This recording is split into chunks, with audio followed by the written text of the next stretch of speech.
Here is the meeting. Honestly, I support that meeting and the result that our teams had yesterday. Undoubtedly, I can say frankly, I always try to do so.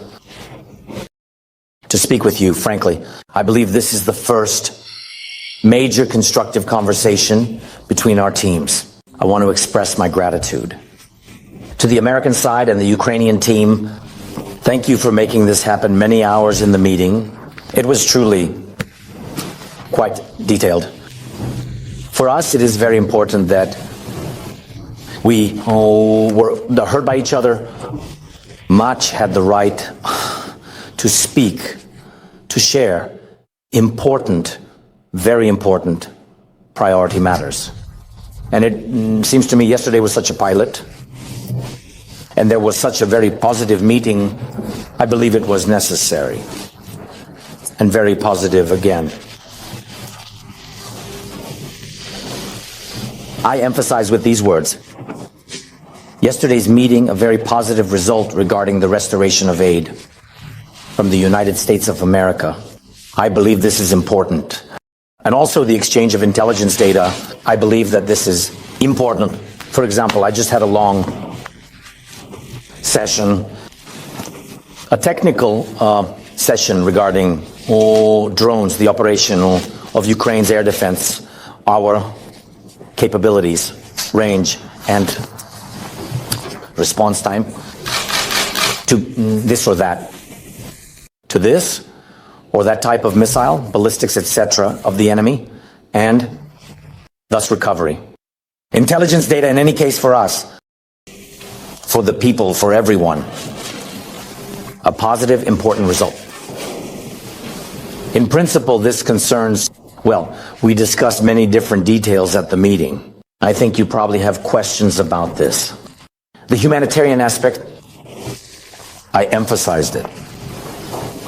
Again, it's important that the parties talked about this, about how important it is for us to help people, to get them out of captivity, regarding increasing the intensity, goal of exchanges, and volume exchanges, in terms of quantity. These issues need to be raised, and they need to be implemented. And also one of the most difficult issues regarding the return of children. This issue was also discussed. Many other details were discussed, which I would not like to talk about today because they were not included in the corresponding text, statement. But everything that was in the statement, all these issues, were discussed in sufficient detail by the parties. Ukraine also demonstrated that Ukraine truly fights for itself and never wanted war and wants the war to end and supports the United States in ensuring that the end of the war is as swift as possible. I don't know. You probably noticed that there was one topic discussed before the meeting regarding silence in the sky, silence at sea, let's call it that. And then the American side proposed a different approach. Our team, somewhere in the middle of this meeting, had a connection with the President of the USA in America, as far as I understand, and also with me. Our team with me, the American side with the American President, and they raised this very issue, whether the Ukrainian side is ready to go for years regarding silence across the entire territory. I have emphasized this repeatedly. None of us believe the Russians. We have been through this, but we do not want to play with narratives. The end of the war, with the narratives that Russia has and spreads around the world, we will not play with. I am very serious, and it is important for me to end the war. I want the President of the United States to see this, for Americans to see and feel it, and for Europe to be united. It is precisely in alliance with the need to do everything to force Russia to end this war. Therefore, my reaction was, we are ready for a format of a more 30-day silence in the format proposed to us by the American side.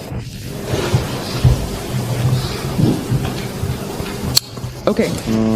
Yes, your question, please. RBC Ukraine, Yulia Kimova, please tell us, were sanctions discussed at the meeting regarding the violation of the truce if it is breached? What will these sanctions be and who will guarantee them? And the second question, Trump said yesterday that he expects you at the White House. Are there plans for your visit there? The visit already... Thank you. Thank you. First of all, we discussed all the topics. I want to emphasize this once again, all of them. Important topics, sensitive topics, but I think they were discussed specifically, and it's too early to talk about it yet. In general, it seems to me we talked about this with the American side. The American side wanted the Ukrainian side to demonstrate readiness for quick steps towards ending the war. After this, if the Ukrainian side demonstrates, the American side promised us that they would resume assistance. Yes, and the American side did this. We demonstrated, they did it. That's why I said it was a very constructive conversation, the first with such a result. Therefore, I consider this a positive. But after this, as some of our European colleagues who also supported such serious steps towards ending the war, they demonstrated the support of European colleagues and said that the ball is in the Russians' court. And that's a fact today. And therefore, I think that regarding sanctions or other steps to pressure Russia, it will depend on the American side. And it will depend after their dialogue with the Russian side. That's how it seems to me. If I understand correctly, many steps and towards peace through strength. If I am commenting on this correctly and understand it correctly, then it will be exactly so.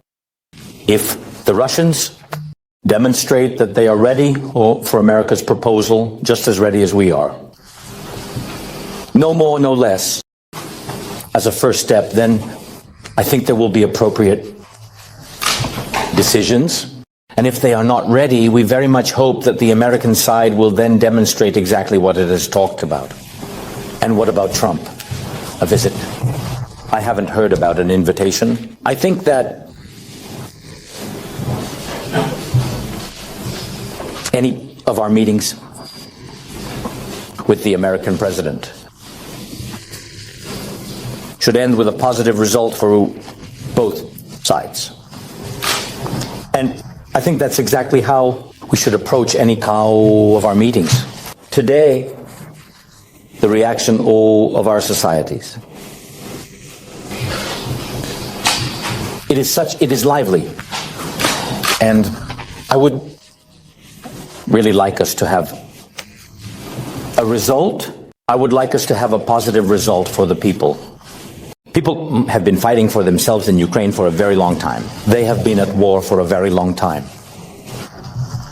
They deserve to have, I don't want to say light at the end of the tunnel, because no, I mean light, truly having light. We are doing everything for this. I really want any of our meetings with the President of the USA to be positive, above all. For this, everyone needs to prepare to inform everyone about the format of our meetings. Sky News, Azat Safarov. Mr. President, could you please tell us were security guarantees discussed at yesterday's meeting? If they weren't discussed, is there at least some understanding after this meeting of what might have changed regarding these security guarantees? And, hypothetically, if the Russians suddenly agree to a ceasefire, what are the timelines? A realistic end to the war. Ceasefire. What is the realistic plan for when this could hypothetically happen soon? If they tell you it will be in a day, 2 days, or a week, thank you. First of all, as I said, everything in the statement I perceive as positive signals, and there is a corresponding section about Ukraine's security. This indicates that this topic was discussed. Regarding all the details, I received the maximum details over the phone from my team, but we will discuss the security guarantees in more detail if there is a 30-day ceasefire. These 30 days are specifically allocated to put things on paper. We have our proposals, but to put on paper the agreed steps with our allies, the agreed steps and formats of certain security guarantees that will be in Ukraine after the end of this war. As for the second part, when is a realistic ceasefire? Today, everything depends on whether Russia wants a ceasefire and silence, or if it wants to continue killing people. Today, it depends on this country. Today, 100%. Because America has demonstrated its steps and its position. Ukraine has demonstrated, responded without any different interpretations, very directly its position. And today, Russia will have to respond to this. And after that, I no longer know in what format we discussed that in any format we need to talk. If this happens, then what monitoring? These are already technical groups, how they will meet, and when these are the next steps. LBYA. Well, let's go. Continuation of the first question. Do we have information that the American side, possibly before the meeting and negotiations with us, had already preliminarily agreed with the Russian side on the idea of 30 days? Do we have such information? If not, again, what specific, not just discussed in negotiations, but what in theoretical steps could be sanctions applied to the Russian side? Are these the sanctions that Trump mentioned, but very softly? Or, for example, is it the allocation of some additional aid to us? Maybe something else. And one more question about the judge. Of course, everyone is following this now. And it seems that the Russians are trying to, in the shortest possible time, narrow our field for negotiations, specifically with the situation at the front. Please, what can be said about this? Thank you. Thank you.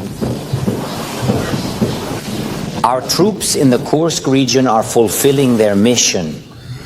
The Russians are trying definitely to exert maximum pressure on our troops.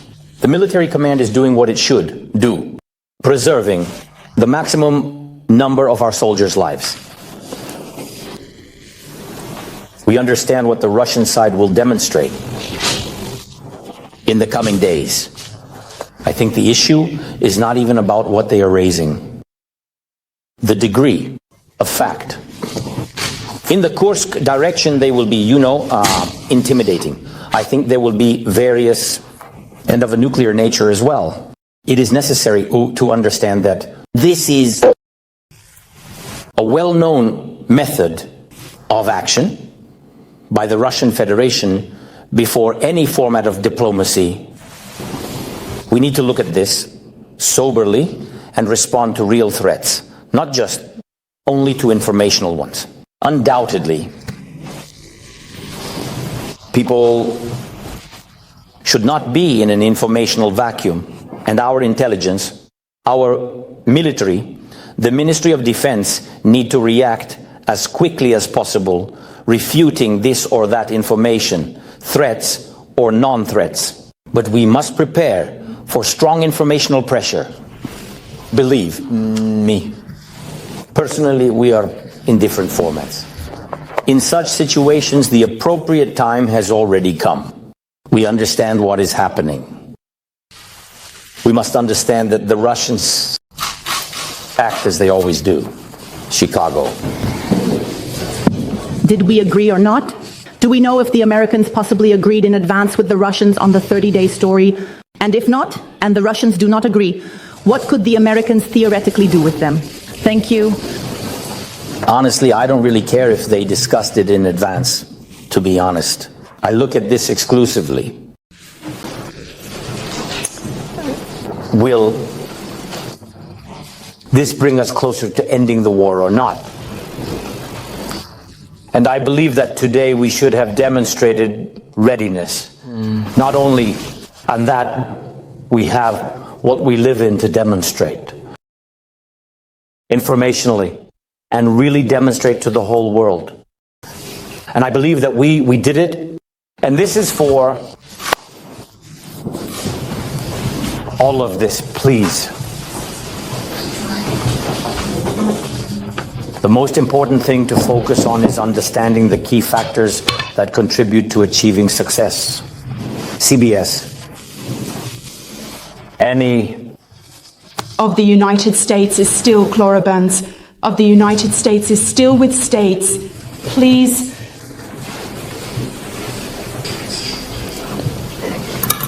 Thank you very much indeed. First of all, as I started with this, I consider it important,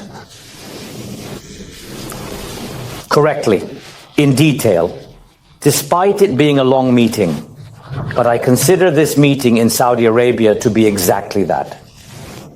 And I believe that the more our sides talk, communicate, show details, discuss details, each of the details, the more we will be in the same context. And in my opinion, and that's why there is an appropriate result from this meeting. It took us some time, probably for everyone, to be more in contact, but that's still not enough. We need more meetings.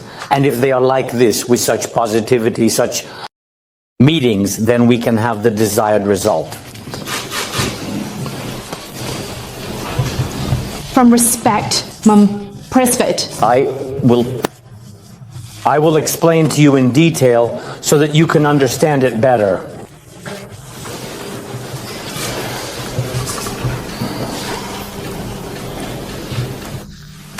How this happens, we are in Ukraine. Why have I always wanted our partners from the United States of America to visit us more often? Because there is, a lot of different information. We live today in a world where one piece of information, one tweet can change a lot. It can influence, it cannot influence in different ways. That's how it happens, especially for all the people who fight for themselves in Ukraine. You know how sometimes certain information is perceived. It is perceived as difficult for someone who has lost their family. It is perceived painfully, very painfully. For someone else, it's nerve-wracking. And therefore, to understand means to communicate. Otherwise, if you don't communicate, this space is filled with other information, not what is here. That's why I always wanted our colleagues from the United States to come here. And they could see where we have destruction, where it's difficult for us and where people live, where they fight, how our children live, who... On one hand, it's terrifying that it's war and they go to an underground school. But on the other hand, when they go to the underground school, they see other children there. So you can't say that it's... But happiness, you can't say that. It's grief, war, or grief. But the fact that in this grief they find light when the children see each other, I believe that this is truly happiness. And it's not easy to fully understand this when there's so much different information in the world, especially a lot of Russian information. Especially they really work like that. And here, there's nothing you can do. They invest a lot of money into this information and have influence in many countries around the world. And the only weapon that Ukrainians have against this entire volume of Russian information, we have only one. It is thanks to journalists that this information spreads around the world. And thanks to the possibility of dialogue. And it's important that this dialogue takes place in Ukraine. That's what I believe. And therefore, it's very difficult. The Russians will do everything. As I told you about disinformation, the Russians will do everything to create a rift between Ukraine and America. And I believe that Saudi Arabia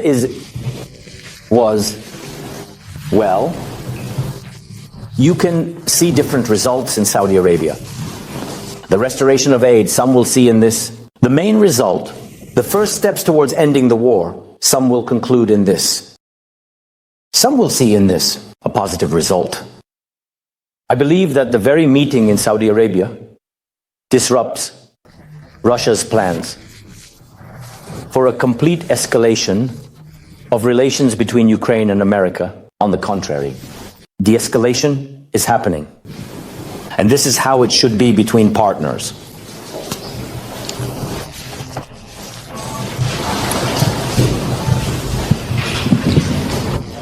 Thank you so much. I really appreciate it. Could you please switch the television channel to Al Jazeera? I would like to watch their news coverage and get the latest updates on current events from their perspective. Thank you for your assistance. Especially when we talk about the occupied territories of Ukraine. And another question about the recent attacks on Moscow and Russia. Is this a signal that Ukraine, I won't use a code word, but it has a good position in any collaborations in terms of its strategic and geopolitical importance in the current international landscape and potential future alliances? Thank you. The defense forces are using or deploying various long-range weapons of domestic production. If we are talking about drones, is that so? Look, this is not a demonstration of power. I will just explain. This is a fair response. Oh, absolutely. To what Russia is doing to us. Today, for example, strikes were carried out not only on Kryvyi Rih, but I will use Kryvyi Rih as an example because it has an exclusively humanitarian aspect. Today, strikes were carried out on a hotel. Yes, no, it's like, today we talked with the press secretary. He is also from Kryvyi Rih, and he says that in Kryvyi Rih, there are no hotels left.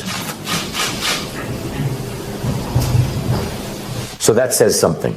It's not a coincidence if we say that in Kryvyi Rih, all the hotels were destroyed. Ballistic strikes were inflicted,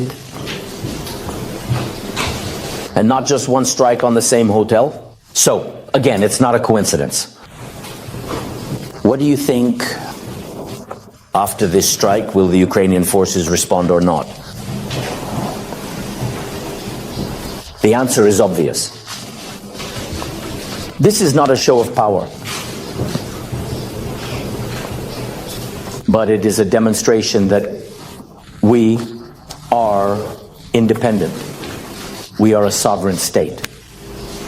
And to any strike, no matter how large your territory is, or whatever else empire you consider yourself, you will always get a response from a country like Ukraine. We didn't start anything. They started the war. With yesterday's decisions, we demonstrate that we want to bring this war closer to an end. We truly want peace. But killing our people and not receiving a response, that will not happen. That will not happen. Regarding the red lines, as a president and Ukrainians, as citizens of their country, will not violate their constitution. They will defend sovereignty and our independence. Defending our people and our land. It is very difficult for us to fight against such an enemy, that is clear, but today we are fighting for our independence. And therefore, we will not recognize any territories occupied by the Russian Federation.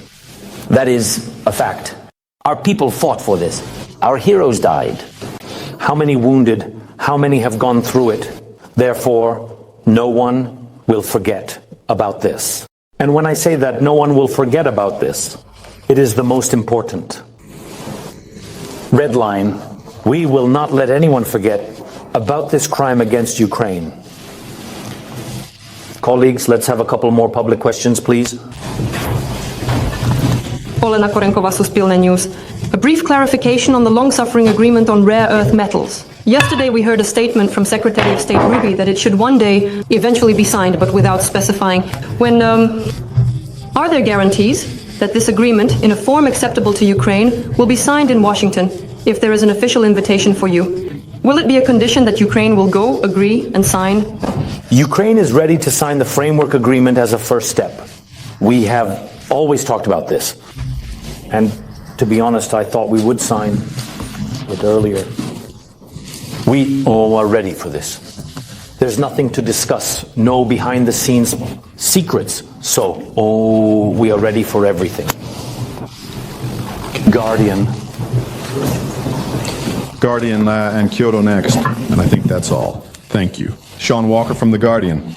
Can you say that in those days when you didn't have actionable intelligence, how big and influential was it? Was it about Ukraine's opportunity, either for defense or for attack? And were there only specific results or losses that came from not having actionable intelligence? Thank you.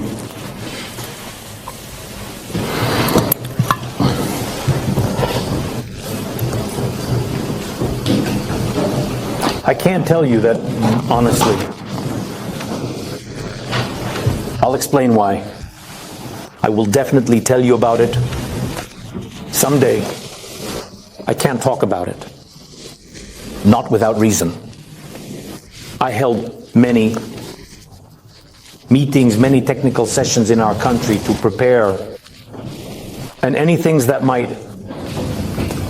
we might encounter on this path.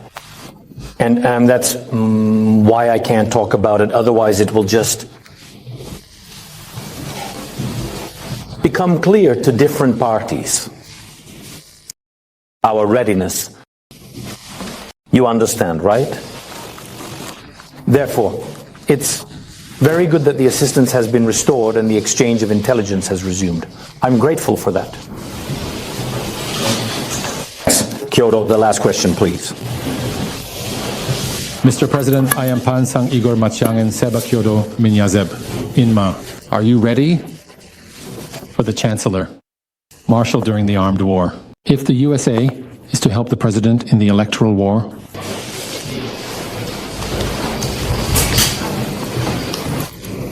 thank you. I think that today, Menti, we all need to focus on the first steps to ensure silence. Are we ready for a ceasefire or for silence? We specifically did this and said yes. The question is whether the Russian side will be ready for this. Secondly, are our partners ready?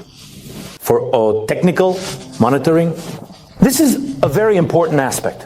I have openly said that I believe silence in the sky and silence at sea. It's clear how to monitor for us, but if it's silence everywhere, understanding who we are dealing with and having the experience of past years, then technical assistance is needed here. Partners assure us of this and about this. The parties have discussed this. This is very important. After such a step, the proposal deal that was on the negotiation table yesterday from the American side, a 30-day term to fully prepare a plan for ending the war, can be used. A step-by-step plan with security guarantees for the Ukrainian side.